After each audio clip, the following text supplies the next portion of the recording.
Nima qoida buzdi? Nima qoida buzdi? Deb qo'yinglar. Hamma o'sha O'sha kanalni qo'yib. Men nima qildim? Nima qildim? Qo'ymading.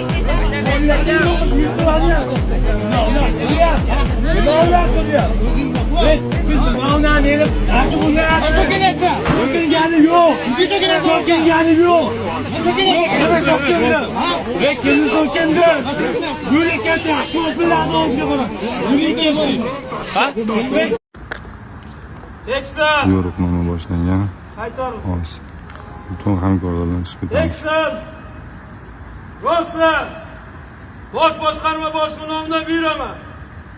Bunga xizmatga kirishilsin. Xizmat vaqtida jamoat tartibini saqlash, yo'l harakat xavfsizligi qoidalariga rioya etilsin. Fuqarolar bilan xushmuomalada bo'lsin. O'zbekiston Respublikasi qonunlari, Ichki ishlar vazirligining me'yoriy buyruq talablari asosida xizmatlar tashkillashtirilsin. Har bitta holat bo'yicha navbatchilik qismga, mas'ullarga axborot berib borilsin. Naryadlar o'zga belgilangan xizmat joyiga qarab qidir, bos, erkin.